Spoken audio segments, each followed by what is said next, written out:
Living alone when you're older isn't just quiet.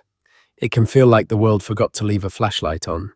Not because you're weak, not because you did something wrong, but because when there's no one nearby, no family, no old friends dropping by, no familiar voice saying, "Text me when you get home," your brain naturally starts running worst-case movies at 2 a.m.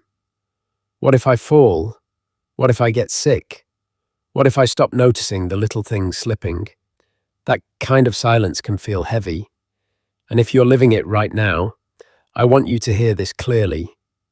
You're not failing at life. You're doing something brave. Because living alone at this age takes courage, attention, and a different kind of wisdom than people realize. It means you have to be your own safety net, your own coach, your own gentle nudge. The good news is, you don't need a human crowd to do that. You need a smart playbook. So today, here are 10 practical, sometimes funny, sometimes surprisingly comforting ways to make living alone after 60 safer, steadier, and a whole lot lighter. Not just doable, worth living. Number 1. Put your health on autopilot. When you're young, forgetting things is a silly story. When you're older and alone, forgetting things can become a problem. So don't rely on memory alone. Build yourself a second brain. Set medication reminders on your phone. Use a weekly pill organizer that's impossible to misread. The goal isn't perfection. The goal is consistency without stress. A retired nurse I once heard about called this belt and suspenders living. Overkill. Until the day it isn't. And for emergencies, give yourself a backup that doesn't need permission to help. A simple medical alert device, a smartwatch with fall detection, or even a daily check-in call through a local senior service if your town offers one. Think of it like installing smoke detectors. You don't expect a fire every day. You just want protection on the day it matters. Number 2, turn your home into a glide path. Most houses were designed for people who bounce upstairs holding 2 laundry baskets and a coffee mug. That's not real life when you're living solo at 70, 80, or beyond. Your home shouldn't feel like a test. It should feel like a teammate. Start with the simple stuff: clear walking paths. Loose rugs, cords, and clutter are sneaky little ambushes. Take them out of the game. One older woman said she finally rolled up the fancy living room rug she'd kept for 20 years. She laughed. "I loved that rug, but it loved trying to kill me more." Bathrooms are the main event. Grab bars, non-slip mats, a stable towel rail. These aren't symbols of decline. They're tools of independence, and lighting matters more than people think. Motion sensor lights in hallways and bathrooms are cheap now, and they feel like your house quietly saying, "I see you, I've got you." Number 3, cook once, live many times. When you live alone, meals can slide into survival mode. A cracker here, a sweet roll there, a bowl of cereal at night because you're tired. But your body still needs fuel, like a reliable engine. And the easiest way to keep that engine steady is to cook in batches. One widower described it perfectly. "I don't cook for today. I cook for the version of me that won't feel like cooking on Wednesday." He made a big pot of soup, a tray of roasted vegetables, a little chicken, then packed it into simple containers. Not fancy, just future-proof. Also, make eating easy. Put healthy snacks where your hand naturally reaches. A small grab shelf with nuts, fruit cups, yogurt, protein bars. No bending, like you're auditioning for a yoga class you never signed up for. You don't need gourmet. You need steady. Number 4, build a Phone a Pro roster. A lot of people think asking for help means losing independence. That's backwards. Smart independence means knowing what not to strain for. You don't need a big social web to live well alone. What you need is a short list of people and services you can call without drama.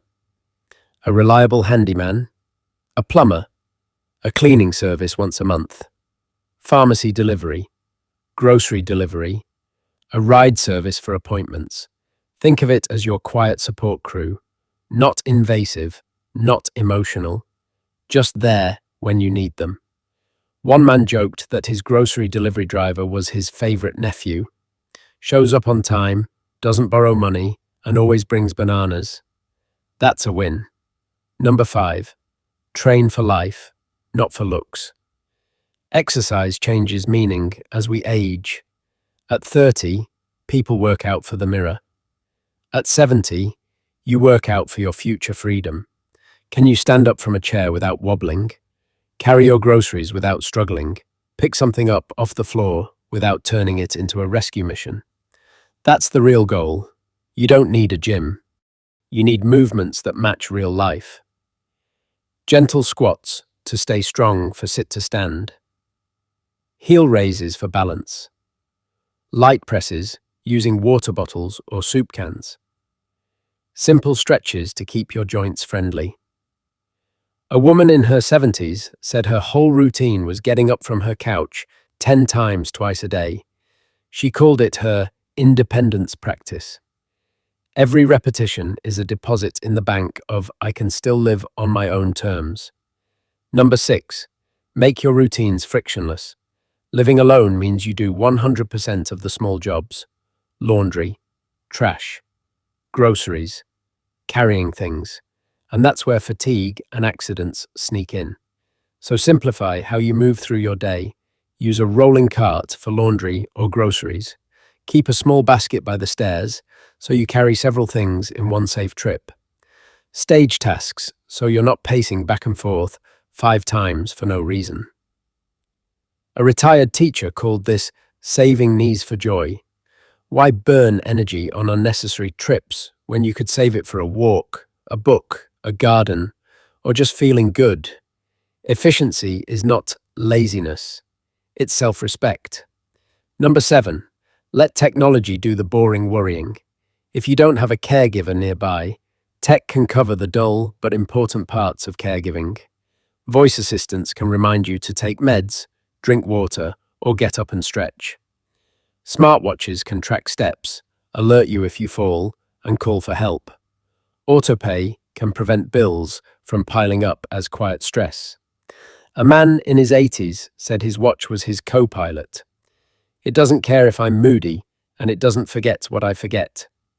Technology isn't about being modern, it's about being protected. Number 8. Put your life in one place. This one isn't exciting, but it's powerful. When you live alone, organization becomes peace. Create one folder, binder, or box that holds medical information, emergency contacts, key account details, a basic will or directive, home service numbers, important passwords stored safely. Call it whatever you want. One man labeled his folder, "If I Get Foggy." A little blunt, a little funny, but deeply loving to himself. This isn't about expecting something bad. It's about removing the fear of what if. When your life is organized, your mind rests easier. Number 9. Schedule tiny human moments. Loneliness isn't always cured by a big social circle. Sometimes it's eased by small windows of warmth. A regular cashier who knows your name. The librarian who smiles when you walk in. A weekly online class where you see familiar faces. Micro-connection matters. An older gentleman once said he didn't go to the same grocery store for the discounts. He went because the greeter said, "Good to see you, Joe," like it actually meant something. Those moments remind your nervous system. You're still part of the world. You don't have to force friendship. You just have to stay gently connected to humanity. Number 10. Give your week a spine. When nobody else is building structure for you, you build it for yourself. A simple self-care calendar, paper or phone, is like a quiet coach living in your pocket. Write down a few anchors. A walk on Monday. Laundry on Tuesday. A decent meal midweek. A doctor call when something feels off. A tidy reset on Saturday. A little pleasure scheduled on purpose. One man sets reminders that make him laugh. Drink water before you turn into a raisin. Stand up and stretch. Your spine is filing a complaint. It sounds silly, but it works. Structure doesn't shrink your freedom. It protects it, because when the days have shape, the heart feels safer. So that's the playbook. Living alone with no nearby friends or family doesn't mean living small. It doesn't mean waiting for life to fade. It just means you live by different supports, systems, habits, small daily choices that keep you steady, automate your health, make your home a teammate. Fuel yourself simply, outsource the heavy lifting, move for independence, make routines kinder to your body, let tech cover your blind spots, organize your life so your mind can rest, invite tiny human moments, and give your week a rhythm. You're not just surviving in a quiet house, you're steering your life with wisdom. And if this gave you even one idea that makes tomorrow feel a little safer, a little lighter, then keep walking with me here. This is a path a lot of people are on, even if it doesn't always look that way from the outside. Living alone doesn't mean walking alone.